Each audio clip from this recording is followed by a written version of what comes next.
We've got our panel assembled here. John Bruton.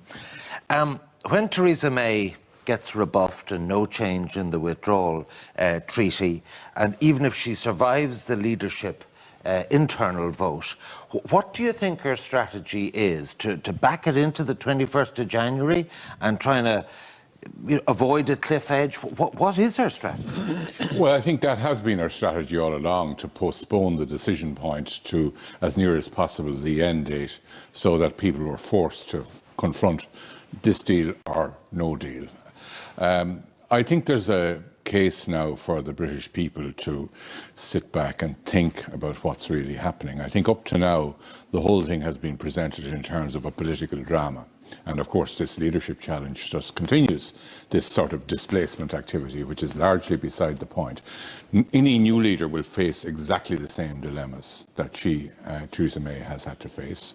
And this deal for Britain is not a bad deal. In fact, the arbitration arrangements or the conciliation arrangements in the case of disputes in this deal is actually better than Norway has in the EEA. And Britain is getting their control on immigration, they're getting access to the market, they're minimising disruption.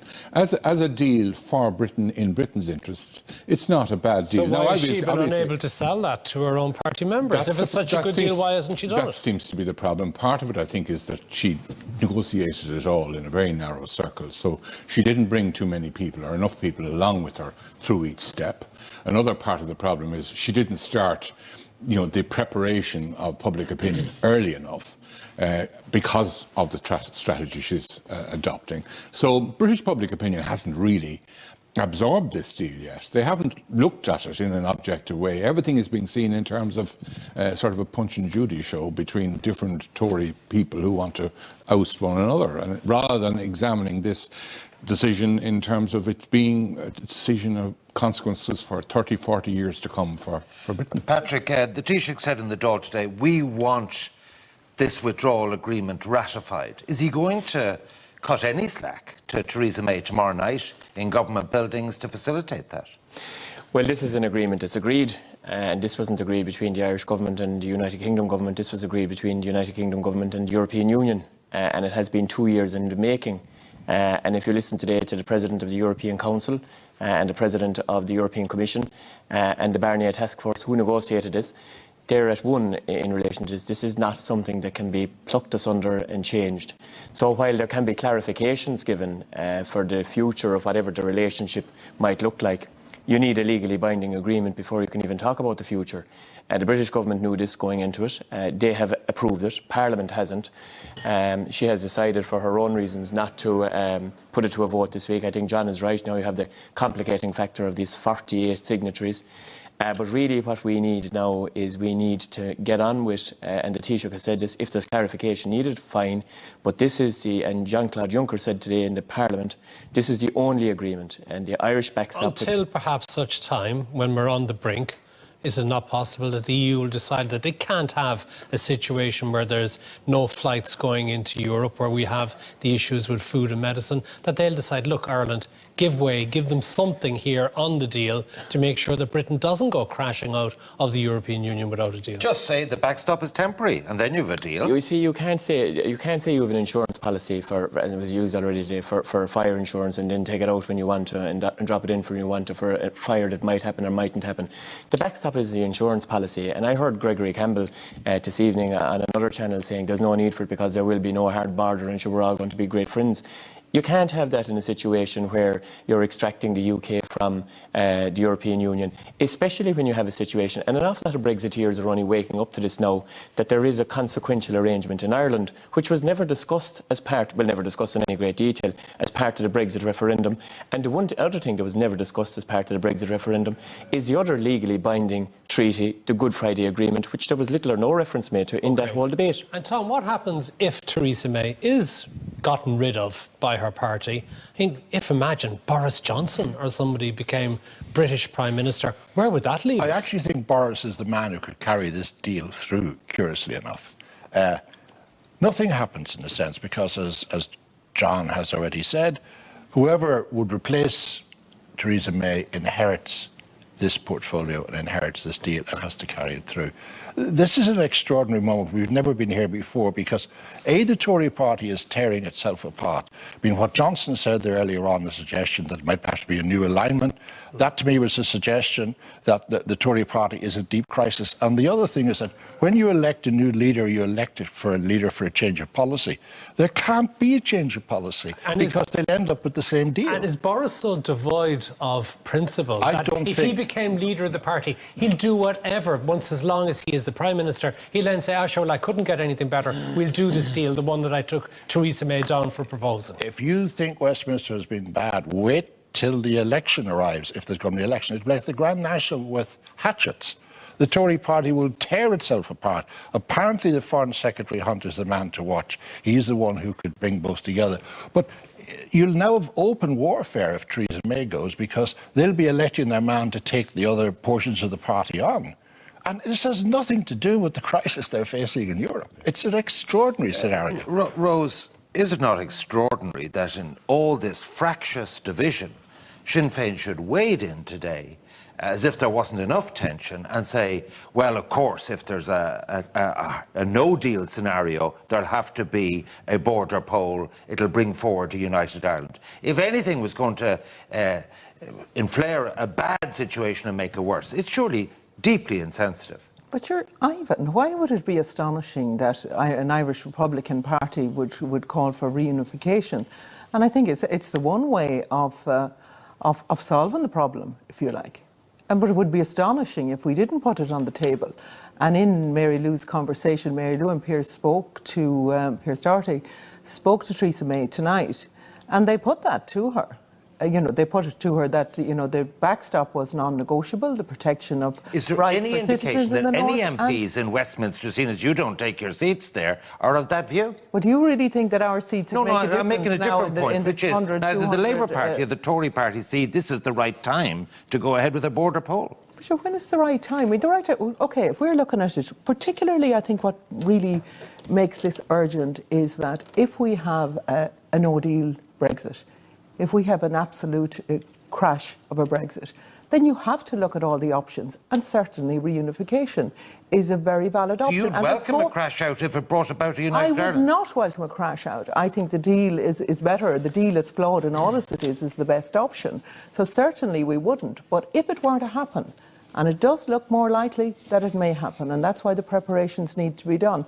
Reunification is the answer to it then, or is a very valid answer to it. And I think more and more people are realising that, whether it be business people who never thought about it before are now talking about reunification. That Britain's crisis is Ireland's opportunity, that this is an unexpected gift. This is our opportunity to reunite the country. Not unless we have the world of people coming to invest in our duty-free, because that's about the only positive there is to Brexit, hard or soft.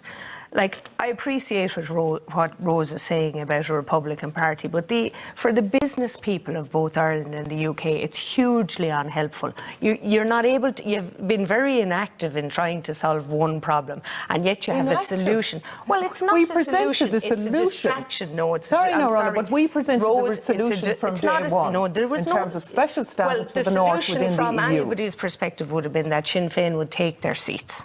Or vacate. Just tell me what difference it would make. Maybe not now, but what early on. Would it make? We don't know, because you didn't do it. You really think that any British government... You didn't do it, and the bottom line is you cannot say... Any British government can we just get back to the point, the question I asked you, though? Is this not a fantastic opportunity to create a united Ireland within the European Union with all the trading advantages that Britain is giving up? Well, what is not to like about that? For a start, we don't know what the position is of Britain within the EU currently. They're leaving the EU. Well, we don't. So let's keep Northern Ireland in the EU. Well, there's two proposals. There's two proposals on the table. There's a Brexit agreement that nobody seems to think will pass. Again, we don't know whether it will or it won't. Or there's a possibility now that Article 50 can be revoked. Is this a red herring, John? It's a very damaging move on the part of Sinn Féin, because it inflames the the divisions in Northern Ireland still further, increases the insecurity of the unionist population there, who are one of where's the the evidence of that? There are polls coming out of Northern Ireland that's suggesting more and more unionist people are now thinking seriously about a united Ireland because of the economic advantage it would confer upon them. This may actually be an opportunity to have a positive discussion about this instead of saying we don't want to do it. It also, John, it may also serve to focus the minds the question is addressed to me, so I think I should answer it. Basically, the problem is that a united Ireland on the basis of 52-48, which is possibly, you might get 52-48. We've seen with Brexit referendum in Britain how that sort of a narrow referendum result can lead to chaos if it's on a profound constitutional issue. And there's no doubt a united Ireland is a profound constitutional change. Now, I think it's important that we look about the cost of united Ireland. If we were to replace the subsidy that Northern Ireland is receiving from Westminster, which is huge, 25% of the GDP of Northern Ireland is coming into Northern Ireland in the form of subsidy from the mainland of Britain. That would, if we had to replace that from our meagre tax resources here in this country, that would mean a 15% reduction in living standards here in this state. Because we don't want to be better off. We're going to deny the people of Northern Ireland the chance to have a united Ireland. Is that what it is? For our own selfish economic reasons?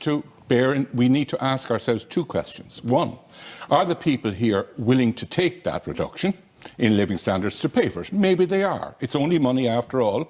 15% reduction in living standards. Some people can bear it. The other question I think we have to ask ourselves, and this is really important, what about the unionist community? Will they all accept it? Sinn Féin are not in the executive in Northern Ireland, where they should be, proposing and persuading the unionists to come around to their point of view. What about the nationalist community? And is this another example of a partitionist mentality which has become embedded in this country? You can call it what you want, but the reality is I don't want to see members of the Garda Síochána and members of the Irish security forces being shot, enforcing a united Ireland that has been introduced on the basis of a 51% to 49% vote. So then, there's a couple of things here, John. Firstly, do you think that we can afford a hard Brexit? No. Do you think anybody can? No, but it's not. So you're full out to say we can't afford a united Ireland. Yes, I know. Yeah, so we can't afford a united Ireland, but we can afford a hard Brexit. This hard Brexit is not of our doing. The hard Brexit, if it comes, it's done as an initiative of the British. Yes, so that makes it okay. That you're talking about affordability. Okay. I don't agree with it. No, you're talking about affordability. You have to remember that the majority of people in the North voted to remain within the EU. We have to come up with all of the solutions. In fact, the whole mention of reunification may focus the minds in terms of a deal being acceptable. I would describe you as a Northern nationalist of long standing and a deep empathy with Northern national sentiment. Do you think this is the right time in a crisis, a constitutional crisis? Let me say first of all, and I've written this, I think Sinn Féin should have taken their seats. I don't think abstentionism should be used in this situation. Let me just say that. We don't know where this is going to end. There's some notion that when Brexit is over, things in the North will go back to normal. I don't think things in the North will go back to normal. I think the DUP have a terrible crisis facing themselves when they finally arrive home and face the business community. If you think that growing nationalist community in the North, 46-47%, are going to be happy to be ruled by Boris Johnson, you've got another thing coming. We may have to start picking up the pieces all over the North. The Good Friday Agreement has been hugely damaged by Brexit. There's a complete breakdown in the relationship that's been built. Good Friday Agreement got rid of the identity crisis. It's back on the agenda The Good Friday Agreement very clearly sets out the constitutional position of Northern Ireland and the procedure by which it would change. Brexit or no Brexit.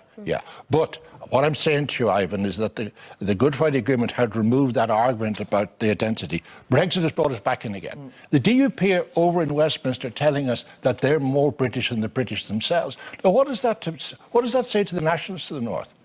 That they don't belong to that society if they're not British?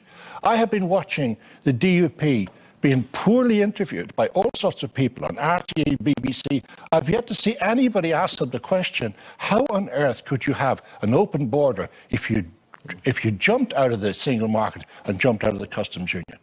They're running around suggesting that they're not afraid of crashing out. That's economic terrorism. That's what that is. Well, Patrick, let's come back to the issue of United Ireland. I mean, what's your position? You're a younger member of Fine Gael. Do you have a partitionist mentality, or do you expect aspire to us having a 32-county Ireland. Yeah, look, I mean, I don't have a partitionist mentality at all, but I think a very clever tactic was played by Sinn Féin today. Throw in the border poll issue into the middle of the mix, drag everybody into a cul-de-sac, and here we are in the middle of the cul-de-sac now. The British Prime Minister is coming tomorrow.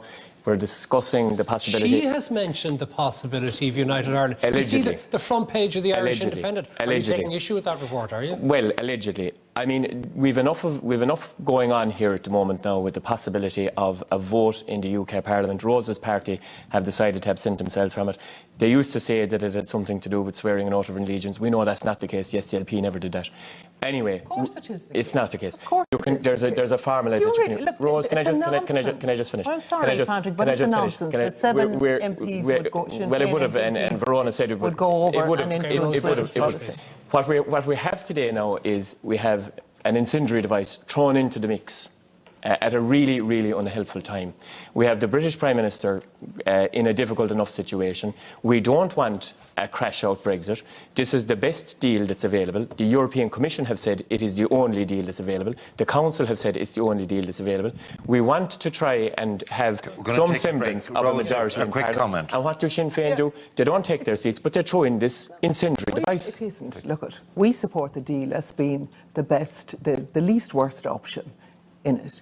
So, you know, we have said right from the beginning in terms of the North staying, having special status within the EU, we have been constructive all along. We've been constructive and consistent in all of this.